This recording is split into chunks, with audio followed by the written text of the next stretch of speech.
Cool, Okay, we're it's rolling. recording. Yep, it is, yeah. So if I hold this like this. Yep, you can see the bottom book. It's about 2 inches above the bottom of the screen. Okay. So treat your knee level as you have to go above it to have anything on the screen, like, Okay. happily. Shoot. Okay.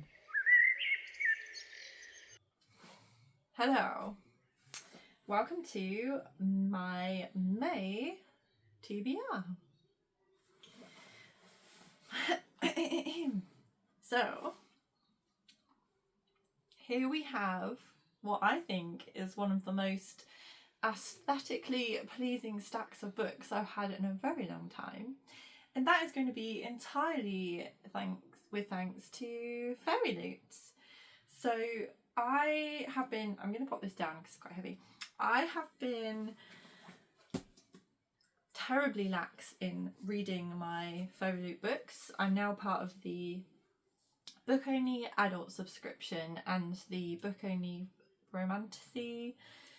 I don't think I can sadly carry on having both of those, but I just wanted to have them both for a while and see which one I prefer. Now I cannot choose one that I prefer until I actually read the books, which I've been terribly slack at.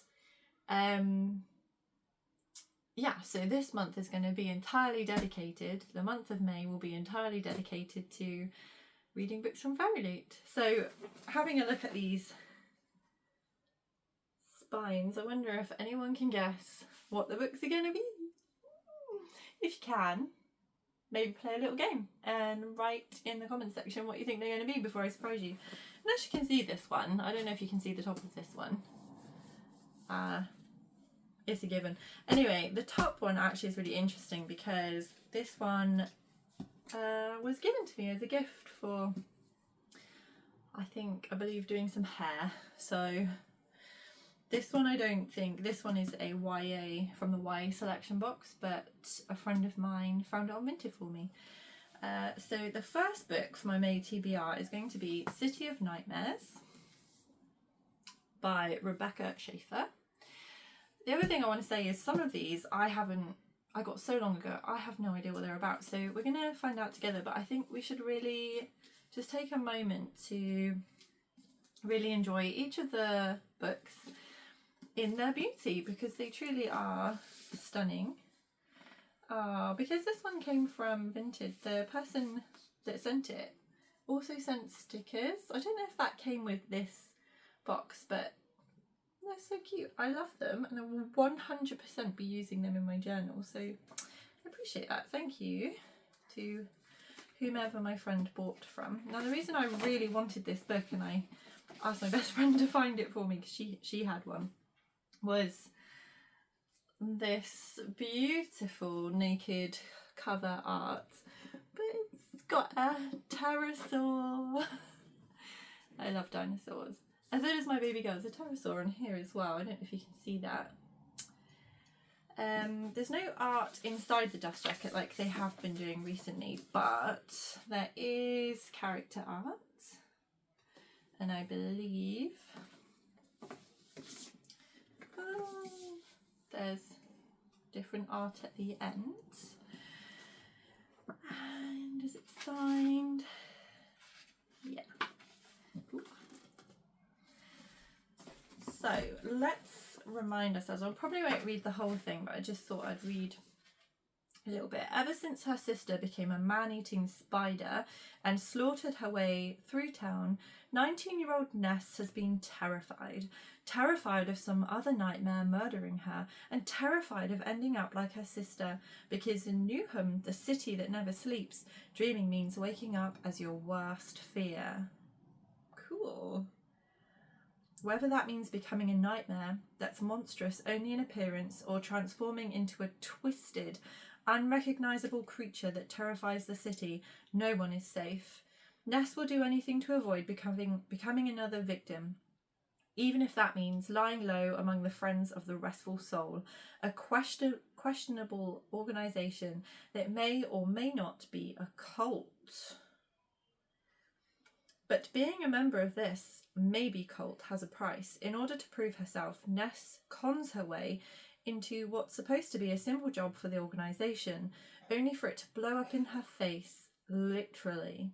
Tangled up in the aftermath of an explosive assassination, now Ness and the only other survivor, a nightmare boy, who Ness suspects is planning to eat her, must find their way back to New Home and uncover the sinister truth behind the attack, even as the horrors of her past loom ominously near.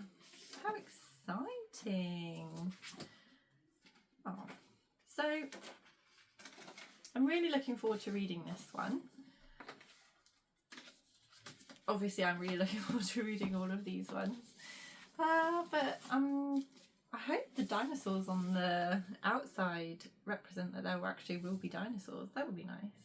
I don't know if you can see these books in any shots, but I'm going to put them there as I reveal them. Okay. Did I just mess up my face? Hopefully not. So the next one is Spells for Forgetting by Adrian Young. So Adrian Young wrote... Oh, they've got beautiful covers. What were they called?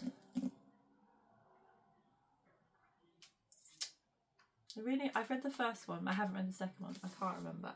I'll probably put a picture up here. I really enjoyed it, and I searched high and low for the second one. I sadly didn't get hold of the Fairyloot version of the second one.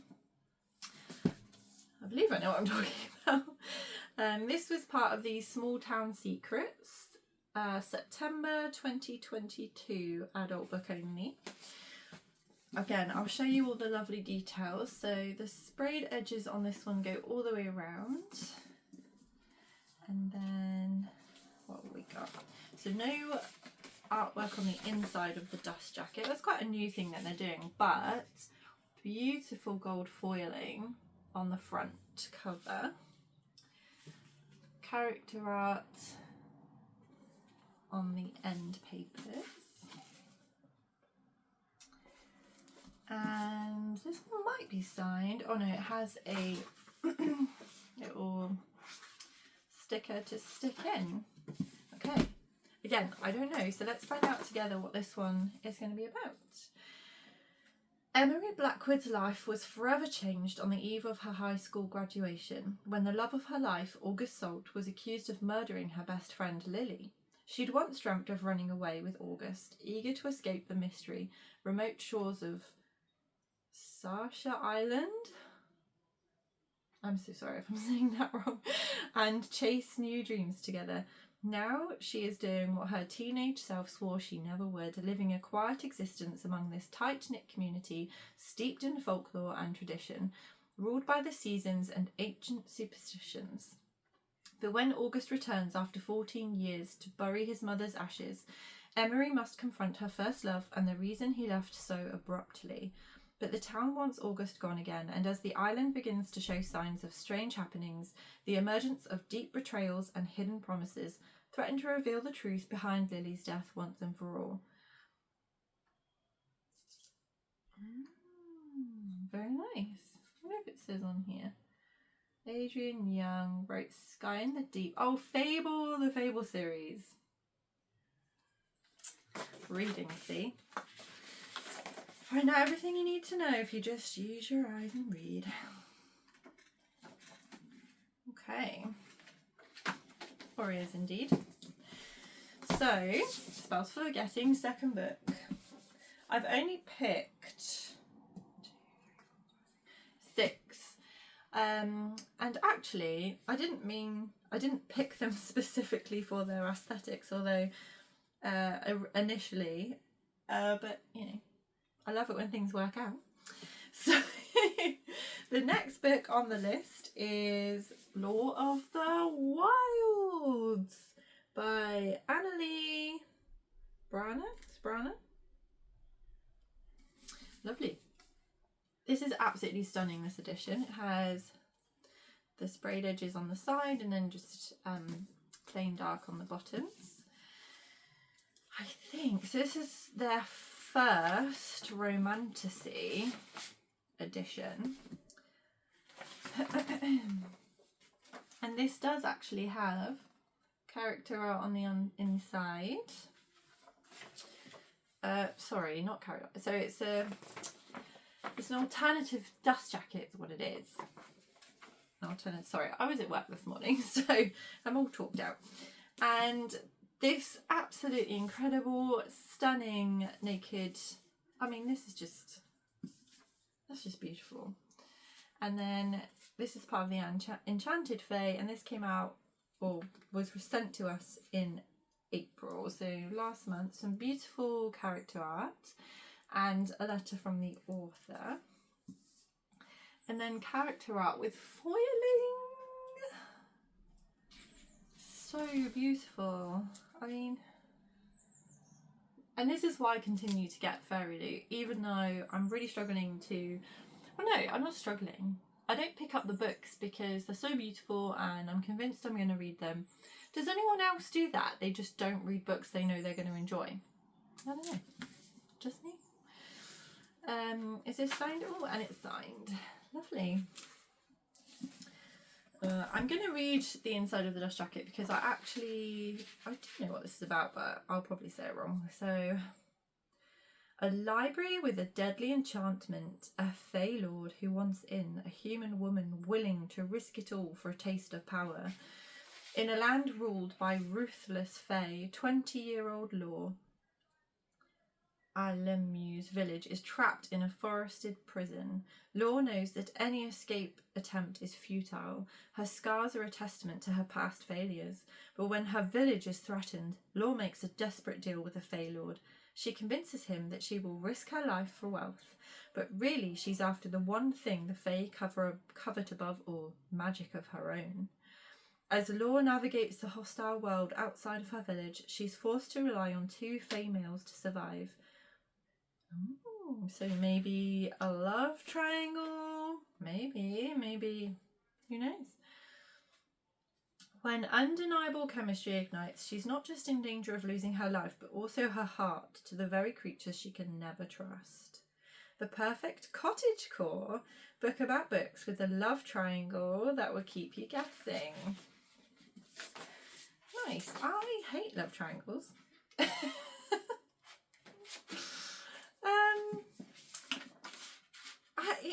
I have enjoyed it once. Cassandra Clare's, what was it? The Clockwork Princess. That was done masterfully.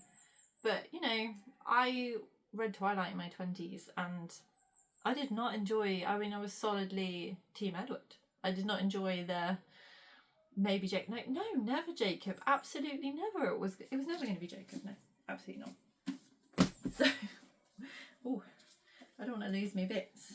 I like to keep all these little bits and bobs in there. Use the monthly, I don't know what you call this, like the little garb about it as the bookmark. It's really nice. Okay. Oh, I want to keep that with the stickers with that in the book too. Okay.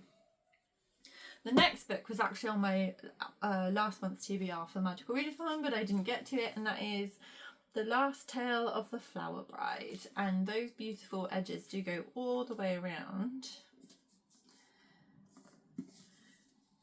And we have our card. So this was part of Sinister Secrets, and I received this in January, my January Fairyloot book. And we have a little signed book plate.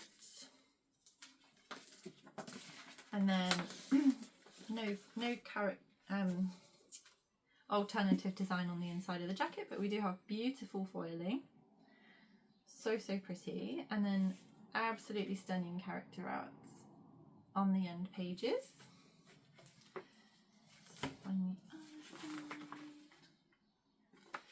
Okay, let's find out what I'm in for. Once upon a time, a man who believed in fairy tales married a beautiful, mysterious woman named Indigo Maxwell Castaneda. He was a scholar of myths, she was heiress to a fortune. They exchanged gifts and stories and believed they would live happily ever after.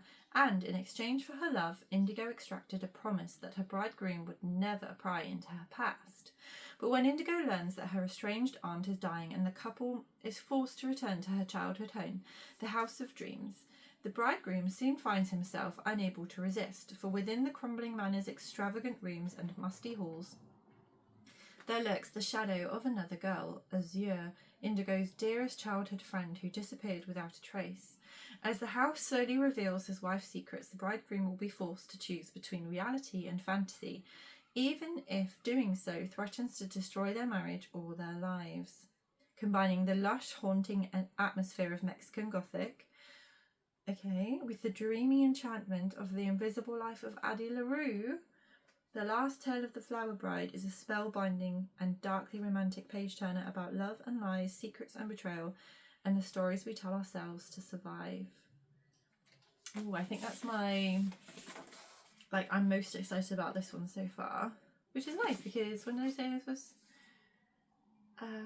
January 2023, so I think I've had this one maybe for one of the longest periods of time. I can't believe, over a year. I told you, this is why I have to prioritise Fairyloot books this month. I really do need to figure out whether I keep my subscription, because they're so, you can see they're so beautiful, and their selections are always intriguing. This one in particular has grabbed me. Addie LaRue is an all-time fave. Mexican Gothic I thoroughly enjoyed. Not an all-time fave. I don't even think I gave it 5 stars, but I loved it. I thought, what did I say? It includes, the atmosphere of Mexican Gothic was chef's kiss. So, did I say who this is by? Roshni Chokshi. Roshani Chokshi. I'm probably butchering that. A beautiful name that I cannot say. Okay, next book. The Foxglove King by Hannah Witten. Again, those sprayed edges go all the way around. Exciting! This was the Rotten Opulence, March 2023. Gosh, I really have not been prioritising these. Oh, let's pop that away again. Okay, let's have a look. Oh my days. Okay, so this has everything apparently. So this has the alternative cover art, which is stunning. I like the sparkles of the foiling, but this is also beautiful. And then I just forgot how beautiful this one is. That's ridiculous. That's so amazing. And then look at this. Look at him. Interesting. Oh, and that guy. Who is the artwork by? It's stunning. What does it say? Artwork on the end papers by Avondale Art. I don't know if I follow that person, but if I don't, I'm going to follow them because that's stunning. Okay, so when Law was 13, Law again. She escaped another cult, in the catacombs beneath the city of Dallaire, and in the 10 years since, she's lived by one rule: don't let them find you. Easier said than done. When her magic ties her to the city, mortem is a magic born from death, and it's a high-priced and illicit commodity in Dallaire. Law has made a living running poisons for the city's underbelly, but when a run goes wrong, she's captured by the king and expects to be sent to the pyre. But the king has different plans. Law is thrust into the sainted king's glittering court, where no one can be believed and even fewer can be trusted. Guarded by Gabriel, a duke turned monk, and continually running up against Bastien, the king's ne'er-do-well heir, Law tangles in politics, religion, and forbidden romance as she attempts to navigate a debauched and opulent society. But the life she left behind in the catacombs is catching up with her, and even as Laura makes her way through the sainted court above, danger from below draws ever closer. Ooh, that sounds amazing too. Ooh, I was just thinking maybe I should put these in the order of which I think I'm going to prefer, and then when I do my wrap up we can see which one I prefer, whether I was right. That sounds amazing. And the last one, I think this is, a few of them are starting a new series. I think the only one is maybe Spells for Forgetting. I think that might not be a series. Maybe the last Tale of the Flower Bride. I think everything else is the start of a series, so that's okay. So finally we have Kingdom of the Wicked by Kerry Maniscalco. So it's just black on the ends. We have the cool, I mean this one I got ages ago. Absolutely, I think this might even be, ooh, deleted chapter. Easy. I think I must have gotten this ages ago. Years ago. That's embarrassing. Oh well. Let's have a look at what we've got. So we've got a design under the dust jacket. Amazing. Very nice. And foiling character art on the hardback. And I've stuck this in, so we've got a signed bookplate. Let's find out what we're getting into. Now, I actually do have the next two in this run, and then is it the first one or two of the sort of, I don't know if it's a companion. So if I don't like this, I have made a boo-boo. So we have to like this. I'm not allowed to not like it. Two sisters, one murder, a quest for vengeance that will unleash hell itself. Amelia and her twin sister Vittoria have been inseparable all their lives as Streg, witches who exist secretly among humans. Oh, I didn't know this was about witches. They know the dangers of drawing attention and work at their family's renowned Sicilian restaurant, avoiding notice and persecution.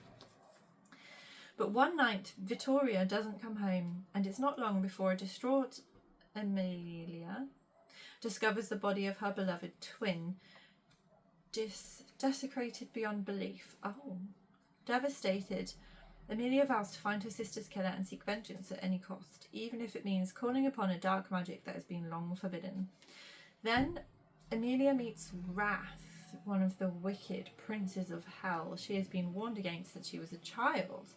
Wrath claims to be on Amelia's side, tasked by his masters with solving a series of murders on the island, of which Vittoria is the latest victim. But when it comes to the wicked, nothing is as it seems. Okay. That sounds amazing too. Amazing. So, amazing. So, I reckon, what do I think I'm going to like the bestest? I'm actually going to say, I hope I like this the bestest, because as I say, I've gone ahead and bought myself the rest of the books by Kerry. Oh, there's a really big birthday party going on next door. I don't know if you can hear that. Oh, that's nice. Anyway. Yeah, so I've bought the actual Fairyloot editions of the rest of the series, so I hope I really like it. I reckon second favourite, oh, I'm supposed to be holding this way, will be that one. Third favourite, this one. Gosh, this is really shocking. I am shocked. Because I think then that one, and then those two, I think this will be the order.